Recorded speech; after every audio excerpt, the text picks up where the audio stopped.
A broken statuette. John was alone at home and heard something fall in his wife's room. He entered and saw that her favorite statuette was broken. At that moment, someone ran out of the room. John tried to catch up with the stranger. When outside, the lenses on his glasses fogged up because of the cold weather. He could see nothing, giving the stranger the opportunity to disappear. John told this story to a policeman, but he refused to investigate the case. The cop asked him to stop lying and admit that he had broken the statue. Was John's story actually fake, or was the policeman too lazy to start a proper investigation? We'll give you 10 seconds to figure it out.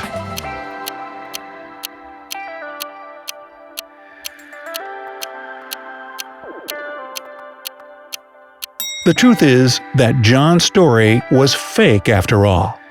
John ran out into the street while chasing a stranger. But eyeglass lenses don't fog up when a person comes out of a warm room and into the cold. He was just afraid to confess to his wife that he had broken her favorite statuette. Let's move on to more serious stuff. You've got a murder to investigate.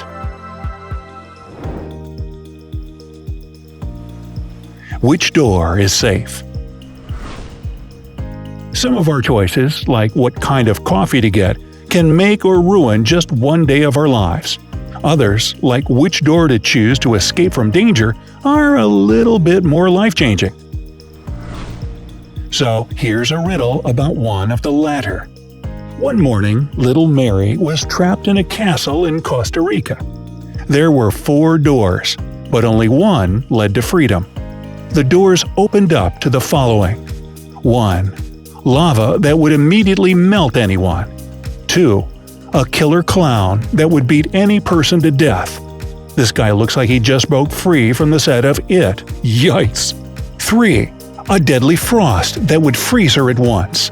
A door to Siberia, perhaps. 4. Cops that would immediately shoot any man or woman indiscriminately.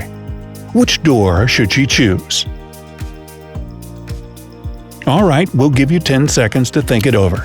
You better give it all you got. Mary's life depends on it, you know.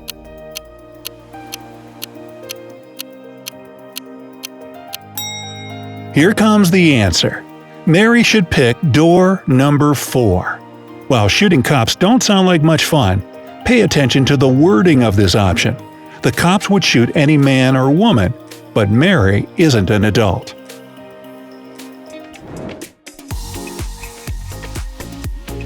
An angry wife. Pete called his wife and said he'd be home at 8. He arrived at 8:05. They had no special plans, but his wife was still angry that he was late. You better not mess with an angry wife, you know. Can you guess why she was so mad?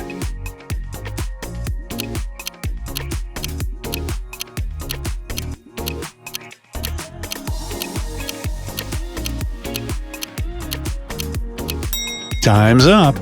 The answer is pretty simple. There are 2 8 o'clocks every day.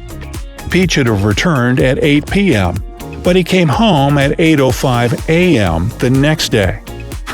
No wonder she got so mad.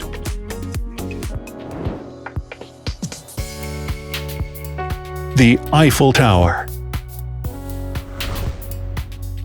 Millions of tourists from all over the world dream of visiting the Eiffel Tower, taking pictures in front of it, giving them hashtags, #Paris, #travel, and even getting well-deserved likes. Guy de Maupassant would never have taken a selfie with that construction in the back, even if selfies had been a thing in his lifetime. Why? Because he hated the Eiffel Tower. Every day, he had lunch in the one place where it couldn't be seen. What was that place? Use all your knowledge of the French capital to name that secret location.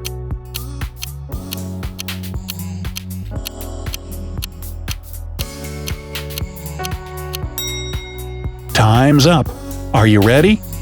The answer is pure genius. He ate in the restaurant located at the base of the tower. He couldn't see the tower from there. Get it?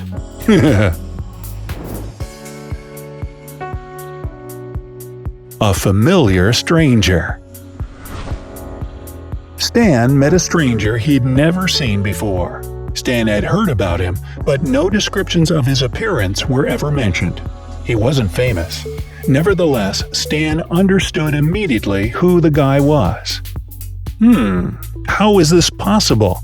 You've got 10 seconds to unveil the mystery.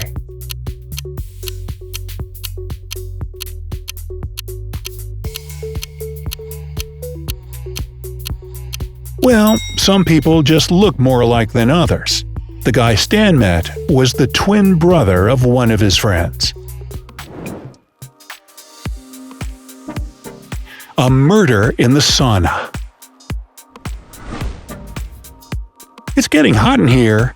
4 friends regularly visited the sauna together. They always brought something with them.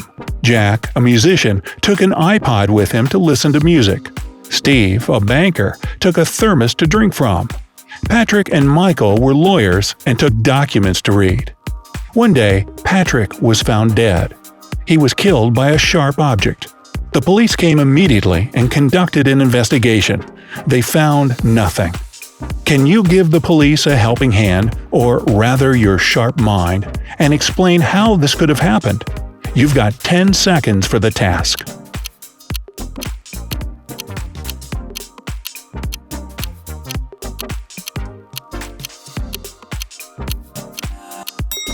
Patrick was killed by Steve, who brought an ice shard in his thermos. The murder weapon had melted by the time the cops arrived. How clever and cruel of him. Mr. James is dead. Mr. James was found dead in his room. The room had no window, and the door was locked. The only 4 people who had a key to the room were questioned. Sophia, the maid, said, "I came to wake up Mr. James. When I saw him dead, I screamed." John, the butler, claimed that, "When I heard the scream, I ran into the room, turned on the light, and saw Mr. James with a knife in his neck." Sarah, the governess, told us the following. "I rushed up alongside John.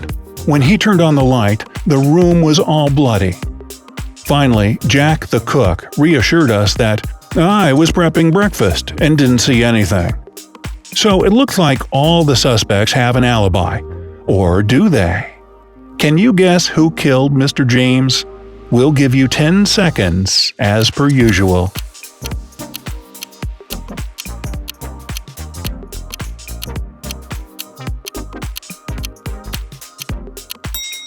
It was Sophia.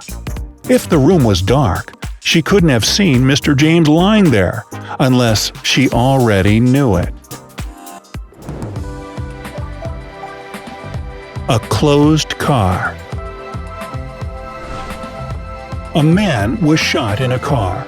There were no traces of gunpowder on his clothes. That meant that the murderer wasn't inside the car when he shot him. There were no bullet holes in the car. In addition, all of the doors and windows were closed. How could they have killed him? We give you 10 seconds to find the answer.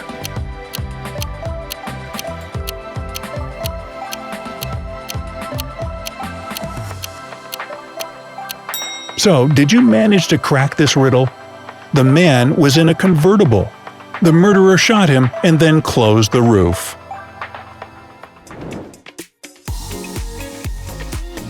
A fly in the coffee. Brendan sat in the coffee shop and found a fly in his drink. How disgusting! He asked the waitress to bring him another coffee. After receiving the new cup and taking a sip, he became angry.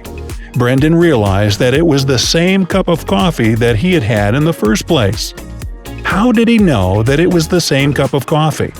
Maybe he was a coffee expert, able to identify even the slightest difference in taste?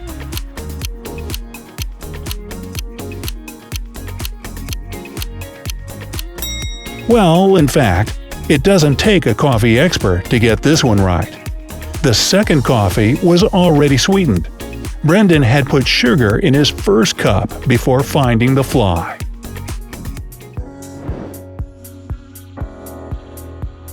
A key to treasure. An adventurer found a treasure chest in a cave that was guarded by a pirate. He had 3 keys: gold, silver, and black. But only one of them could open the chest. The pirate would give the adventurer only one chance to reach the treasure.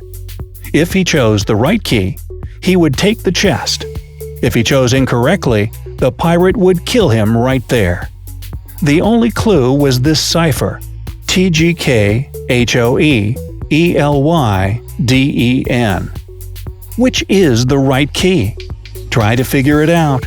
Someone's life depends on it, you know.